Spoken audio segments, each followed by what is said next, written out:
तो भैया जी, राधे राधे, जय श्री राधे। श्री राधा वल्लभ लाल की जय, सदगुरुदेव भगवान की जय और श्री नर्मदे मैया की जय, जिनके पीछे जिनके सुंदर सुंदर प्यारे प्यारे घाट पर हमें भी बैठे हुए हैं। तो आज हम रोज़ की तरह आज कुछ चर्चा करते हैं, बातचीत करते हैं आपके साथ। तो मैं कल सोच रहा था कि आज क्या बातचीत करूं आपसे, तो मैं सोचा कि चूँकि हम स्पिरिचुअल जर्नी की बात कर रहे हैं कि हमारी जो यात्रा है, जीवन की यात्रा, भक्ति की यात्रा, ऐसा भक्ति बोलते हैं भक्ति की यात्रा, तो लगता है कि भक्ति एक अलग कुछ काम है जीवन में। तो भक्ति और जो जीवन है या जीवन की यात्रा जो है, भक्ति की जो यात्रा है, ये कितनी प्यारी चहचहाट आपको पक्षियों की यहाँ पर सुनाई पड़ रही होगी। तो वो अलग अलग नहीं होती है। तो वो जर्नी जो है कैसे स्टार्ट हुई मेरी, वो मैं आपसे शेयर करना शुरू करता हूँ। तो वैसे महात्मा लोग कहते भी हैं, महाराज श्री भी कहते हैं कि हमारी ये कोई पहली यात्रा नहीं है जीवन की इस शरीर में। ऐसी अनंत यात्राएं हम कर चुके हैं, करते आ रहे हैं अलग अलग शरीरों में। तो उसमें 84 लाख योनियाँ भी शामिल हैं। हम जितनी 84 लाख योनियों में अपने पशु पक्षी जीव जंतु यहाँ होते हैं सृष्टि में, तो उन सब से हम कितनी बार गुजरे होंगे उसका कोई हिसाब किताब कभी कोई नहीं लगा सकता है, क्योंकि अनंत काल से ये सृष्टि चली आ रही है। भगवान अनंत है, आदिकाल से, आदि अनादि उनका कोई और छोड़ नहीं कि कब से ये सृष्टि शुरू हुई है, ये बस है। ऐसा महात्मा लोग, महाराज श्री कहते हैं। तो पूर्व जन्म में हमने जो यात्रा की हुई होती है और उन यात्रा के अनुसार जो भी हमारा आचार व्यवहार है, हमारे संस्कार हैं, उसके अनुसार हमारी आगे की यात्रा तय होती है, मनुष्य शरीर में या किसी दूसरे शरीर में। ऐसा महाराज श्री कहते हैं और संत महात्मा लोग कहते हैं। बीच बीच में तो मुझे पक्षी की आवाज़ इतनी प्यारी लग रही है, लगता है कि वो श्रवण कर रहे हैं आपके जैसे। तो वो कहते भी हैं कि भगवान जो है, भगवान के जन जो है, सारी सृष्टि भगवान ही है, भगवान से हट के कुछ है भी नहीं है। तो भगवान ही यहाँ पर बैठे हुए हैं, आपके रूप में भी बैठे हैं, इस नर्मदा माई के रूप में भी बैठे हैं और यहाँ पर श्रवण कर रहे हैं और हमको भी श्रवण कराना है अपनी अपनी मधुर मीठी आवाज़ का। तो वही रहता है कि कुछ एक इंटरेस्ट रहते हैं। घर में दो ही अगर व्यक्ति हों, दो भाई हों या दो बहन हों, तो हम देखेंगे कि हर एक घर में ये हर किसी का एक्सपीरियंस रहता है कि सबकी यात्रा अलग अलग रहती है, सबकी प्रवृत्तियाँ अलग रहती हैं। शरीर से डीएनए के हिसाब से मिलान करें तो भले ही कहते हैं कि खून एक है, माता पिता का जो हमसे मिला है, ये शरीर जो हमको मिला है, तो उसमें तो समानता मिल सकती है, उसमें भी समानता नहीं रहती। ब्लड ग्रुप देखिए कि घर में अलग अलग रहते हैं। हाँ, थोड़ा सा ये जो चेहरा है, हाव भाव है, आवाज़ जो है वगैरह, वो थोड़ी सी मेल खाती है। नहीं तो बाकी सारी चीज़ें अलग इसलिए होती हैं क्योंकि हमारी पहली जो यात्रा हुई होती है संस्कारों के रूप में, प्रवृत्तियों के रूप में, उसी के अनुसार आगे हमारी वो यात्रा आगे बढ़ती है। इसलिए दोनों के बिहेवियर में, दोनों की सोच विचार में और प्रवृत्तियों में फ़र्क रहता है। एक ही परिवार में 5 लोग हैं तो पाँचों की अलग अलग प्रवृत्तियाँ आपको नज़र आती हैं। हो सकता है एक जन नॉन वेज खाता है, एक नहीं खाता, एक खूब शराब पीता है, एक शराब नहीं पीता, एक बहुत क्रोधी होता है, एक शांत स्वभाव होता है। ये डिफरेंस हमारा पुरानी यात्रा की वजह से होता है। तो मुझे भी पहले समझ में नहीं आता था कि मेरा जो इंटरेस्ट है, मैं थोड़ा लोगों से मतलब मिलना जुलना कम ही पसंद करता रहा हूँ शुरू से। जो सोशल जिसको कहते हैं ना, कि हर किसी से मिलना जुलना और सोशल होना, ये मेरे में हमेशा, मैं संकोची स्वभाव का शुरू से रहा हूँ, अभी भी हूँ। इसलिए आपसे ऐसे बात कर रहा हूँ वीडियो के माध्यम से। सामने आ जाए तो शायद मुझे बहुत समय लगे खुलने में, खुल के बात करने में। तो संकोची स्वभाव का मैं रहा हूँ हमेशा। और सबसे पहली बार अगर जहाँ तक मुझे याद है, पूजा पाठ तो हर कोई करता है, तो घर के वातावरण से मुझे भी वो अपनी माता जी के संस्कारों की वजह से अगरबत्ती लगाना, भगवान की आरती करना, तिलक लगाना भगवान को, ये सब हर कोई करता है, तो मैं भी करता ही था बचपन में। तो हाँ, लेकिन जो मैं कह रहा था कि पहली बार मुझे कब समझ में आया कि मेरा जो इंटरेस्ट है कुछ हटके है और अध्यात्म की तरफ मेरा इंटरेस्ट है, स्पिरिचुअलिटी में मेरा इंटरेस्ट है, वो है कि कॉलेज के समय में, अभी से बहुत पहले समय की बात है। कॉलेज के समय में, उस समय जब हम लोग छोटे थे, तो उस समय हमारे ही क्षेत्र के, आपने एक बहुत दार्शनिक कह सकते हैं उनको, एक अद्भुत पर्सनालिटी कह सकते हैं, रजनीश जैन जी, जिनको पूरा विश्व ओशो के नाम से जानता है। तो ये इस धरा भूमि पर ओशो ने जन्म लिया। यहीं से हमारे जो क्षेत्र है, गोटेगांव जो क्षेत्र है, श्री धाम जो है, उसके पास में एक गाडावारा नाम की जगह है, वहाँ के ओशो रहने वाले हैं। तो जब हम छोटे थे तब मतलब हमारे रहते हुए हमारा सौभाग्य से हमारा जन्म उस समय हुआ जब पृथ्वी पर सशरीर ओशो इस धरती पर रहे हैं। तो हम ऐसे लोगों को देखते थे उस समय। टीवी मोबाइल तो टीवी तो आ गई थी लेकिन मोबाइल तो नहीं आए थे। तो टीवी पे हम देखते थे कि कुछ लोग जो हैं जो ओशो के भक्त हैं वो उनको सुनते हैं, और ऐसे सुनने में आता था कि कोई है ओशो। जबलपुर यूनिवर्सिटी में वो प्रोफेसर रहे, वहाँ पर वो पढ़ाते थे, और हम भी सौभाग्य से जबलपुर यूनिवर्सिटी में पढ़े हैं। तो कॉलेज के समय जब मैं पहुँचा थी, तो मैं छोटे बचपन की बात बता रहा हूँ कि कैसे हम लोगों को देखते थे ओशो को सुनते हुए। तो बस देखते थे कि कोई है सुन रहा है, ओशो को सुन रहा है। ओशो के भक्त हैं, वो माला पहनते थे, उनमें ओशो की फ़ोटो रहती थी, और लाल भगवा वस्त्र हमेशा वो धारण किए रहते। अभी भी जो सन्यासी हैं ओशो के, वो ऐसे ही वेशभूषा में हमको नज़र आते हैं। तो कॉलेज में जब मैं पहुंचा तो धीरे धीरे कुछ किताबें हैं ओशो की, मैगज़ीन्स आती हैं, वो कहीं से मेरे हाथ लगी, मुझे याद नहीं कि कहाँ से हाथ लगी, वो मैंने पढ़ना शुरू किया। तो वो मैं पढ़ते गया, फिर किताबें मैंने ख़रीदी, किताबें मैंने पढ़ना शुरू किया। तो मैं कोई टिप्पणी तो नहीं कर सकता कि ओशो कैसे हैं कैसे नहीं है, क्योंकि वो जो शख्सियत है हम उनके कहना चाहिए चरणों की धूल भी नहीं है।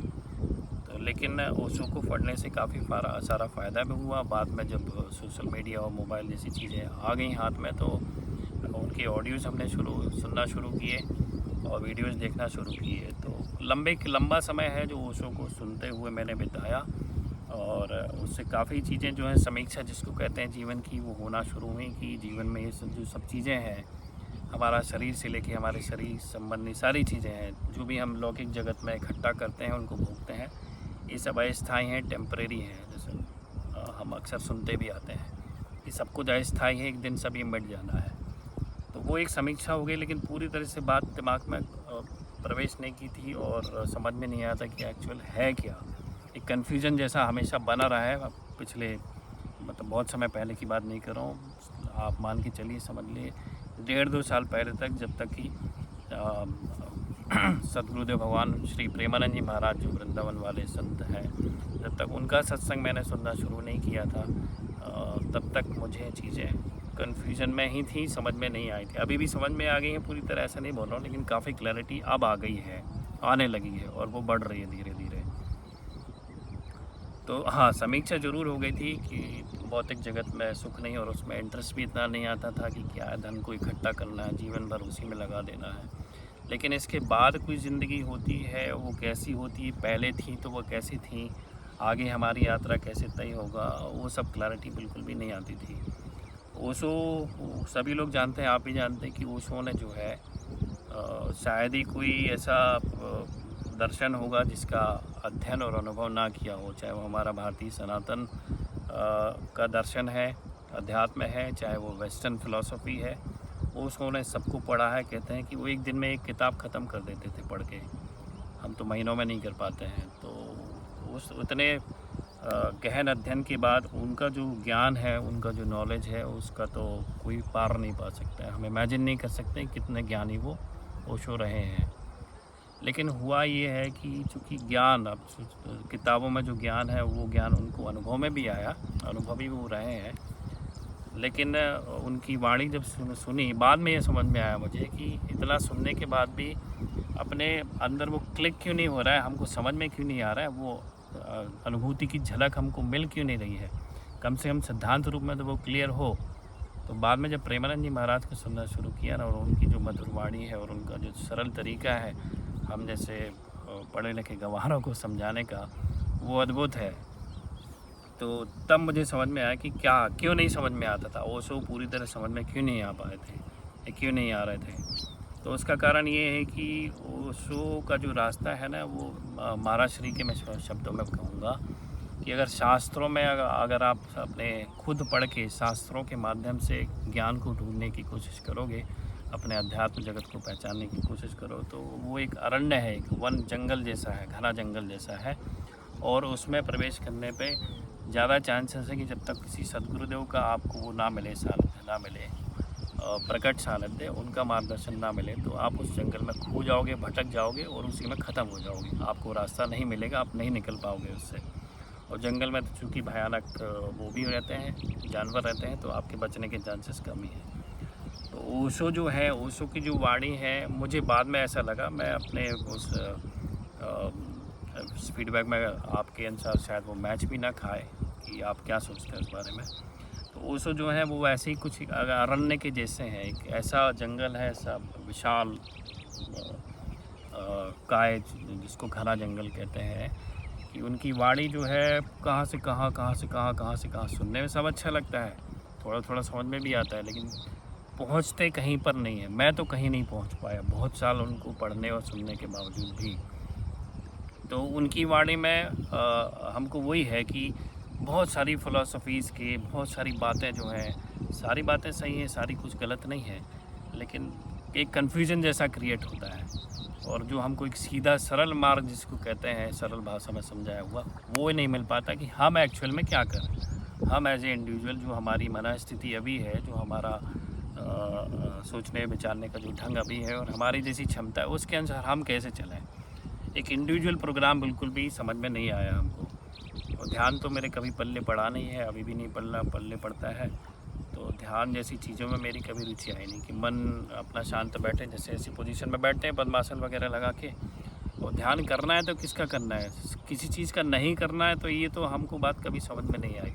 ध्यान किसी न किसी चीज़ का करना ही पड़ता है, चाहे वो ईश्वर का करें, जैसे कि ब्रह्म कुमारी में वो एक ज्योति स्वरूप का करते हैं। तो ये विधि थोड़ी सी मुझे कठिन लगी, जो ओशो की मेरे को समझ में नहीं आई। ओशो समझाया है अच्छे से, ऐसा मैं कह रहा हूँ, लेकिन मैं नहीं समझ पाया, मेरी कमज़ोर बुद्धि की वजह से। तो वो एक कारण रहा है। अभी भी जैसे कभी कभार, जैसे मैं सोचता हूँ ना कि अभी तो सारी चीज़ें बहुत अच्छे से क्लियर हो रही हैं धीरे धीरे, तो कभी कभार मैं उठा के ओशो को दोबारा सुनना शुरू करता हूँ। तो मेरा जो एक्सपीरियंस है ना, अभी भी बिल्कुल वैसे ही है। इतना घूम घूम के कहाँ से कहाँ, कहाँ से कहाँ, कहाँ से कहाँ, कहाँ से कहाँ से कहाँ से कहाँ, उसमें क्या होता है कि हमारी ऊर्जा छीड़ होती है, और हमको जो एक फार्मूला है जिसको अप्लाई करके हम चीज़ों को समझ सकें, वो एक फार्मूला नहीं मिल पाता है।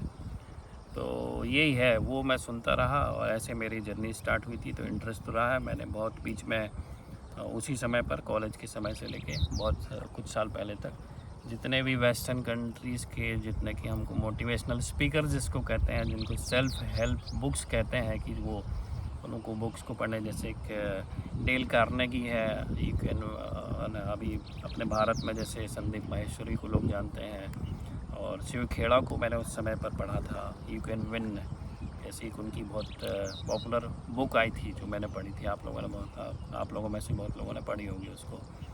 तो ऐसे वेस्टर्न फ़िलासफ़ीज़ की, जिनको मोटिवेशनल स्पीकर्स कहते हैं, बेस्ट सेलिंग वो जो बुक्स हैं, वो मैं देख के ख़रीदता था, पढ़ता था। तो जब तक उन बुक्स को पढ़ते रहता था, तब तक तो मन में मोटिवेशन बना रहता था। लेकिन जब उन बुक्स को पढ़ना बंद कर दिया, तो ऐसा नहीं कि कोई चीज़ अपने में आके टिक गई है, फिर उसके भरोसे हम चल रहे हैं। तो और क्योंकि वेस्टर्न जो जिनको मोटिवेशनल स्पीकर्स वो तो कहते हैं, उनका तो फोकस ज़्यादातर का एक ही रहता है। जैसे वो एक आई थी ना, क्या मैजिक ही आई थी, और उसको लॉ ऑफ अट्रैक्शन वाली एक बुक है, क्या नाम था उसका, मुझे याद नहीं आ रहा है। तो उसमें था ना कि जिस चीज़ की आप चाहत करो, जैसे पिक्चर में शाहरुख खान एक नई डायलॉग बोलते हैं कि आप जिस चीज़ की दिलो जान से चाहना करते हैं, चाहत करते हैं, तो पूरा अस्तित्व जो है वो आपको उसको मिलाने में लग जाता है। तो लेकिन सारा जो फोकस वो रहा है उन लोगों का रहता है, वो रहता है कार, पैसा, बंगला, गाड़ी, है ना, नाम, शोहरत, इन सब चीज़ों को लेकर, लड़की, नौकरी, लाइफ पार्टनर, बच्चा, ये सब चीज़ को लेकर, सारी चीज़ें भौतिक वस्तुओं और व्यक्तियों पर केंद्रित रहती हैं। जो अचीवमेंट की जो बात करते हैं, वो सब इन्हीं के इर्द गिर्द रहती हैं। इससे बियॉन्ड वो कोई बात नहीं कर पाती। स्पिरिचुअलिटी इसमें बिल्कुल भी नहीं रहती है, ना के बराबर रहती है। तो ये जो वेस्टर्न मोटिवेशनल स्पीकर्स हैं, उनका असर स्थायी रूप से इसलिए नहीं मन में बैठ पाया। तो वो इन सब चीज़ों में समय बिताया, और चूँकि एक जर्नी होती है, और जब भगवान की कृपा होनी होती है, तो बाद में मैंने ये पाया। इस बारे में हम और विस्तार से बात करेंगे कि ऐसे बहुत सारे और भी शेयर करूँगा मैं आपसे, कहाँ मैंने अपना समय बिताया, समझने की कोशिश की।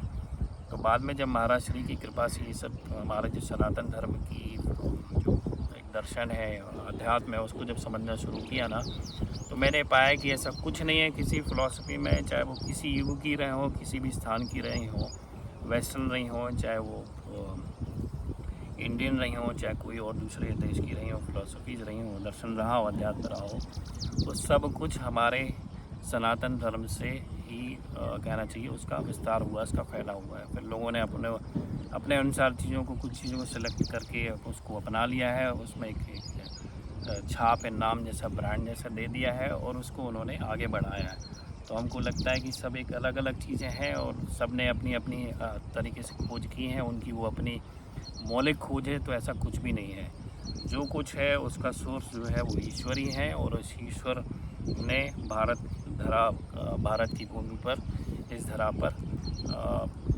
अनंत काल से अलग अलग रूपों में प्रकट होकर, ऋषि मुनियों के रूप में प्रकट हो गए, स्वयं भगवान अपने साक्षात रूप में प्रकट होकर उस सनातन जो धर्म है और उसका जो अध्यात्म है, जिसको कि ईश्वर कहते हैं, अस्तित्व कहते हैं, परमात्मा कहते हैं, वो यहाँ पर उसका फैलाव किया, विस्तार किया और हमको और आपको वो दिया है। तो यही था, हम और बातचीत करेंगे। तो ये मेरी स्टार्टिंग जो जर्नी है, जो मैं बताना चाह रहा था, शेयर करना चाह रहा था कि कैसे मेरी जर्नी जो इस शरीर में शुरू हुई, जो मुझे समझ में आया और जो प्रश्नों के उत्तर हैं और जो समाधान है, जिसको मन और चित्त का जो समाधान है, वो उसकी तलाश में जब मैं आगे बढ़ा तो कैसे बढ़ा। तो आई होप वीडियो काफ़ी लंबा हो जाएगा, इसलिए हम इसको आज की जो वार्ता है, संवाद है, बातचीत है, आपको यहीं पर विश्राम देते हैं। और आप भी अपने पॉइंट शेयर कीजिएगा, कमेंट्स में बताइएगा कि आपकी जर्नी कैसे स्टार्ट हुई और आप अभी क्या क्या कर रहे हैं। तो शायद हमको भी कुछ और उससे सीखने मिले, जानने मिले। तो आप भी बताएं कि आपकी जो स्पिरिचुअल जर्नी है वो कैसे स्टार्ट हुई है। विस्तार से ना चाहिए, कमेंट्स में आप करके बताइएगा। और मुझे उम्मीद है कि नर्मदा माई की कृपा से सूर्यदेव देखिए आए गए, तेज चमक रहे हैं यहाँ पे, और राधा रानी और भगवान श्री कृष्ण की कृपा से हम और आपकी जो यात्रा है, इस शरीर से जो हम यात्रा कर रहे हैं, वो इस नर्मदा मैया की तरह प्रभावित होते हुए जो आखिरी में समुद्र में मिलती है, ऐसे ही हम उस समुद्र में जाके मिल जाए, जिसमें कि जो हम सबका डेस्टिनेशन है भगवान का बनाया हुआ, मतलब भगवान नाम का जो एक डेस्टिनेशन है, विशाल समुद्र है, उसमें जाके हम विसर्जित हो जाएं। राधे राधे, जय श्री राधे।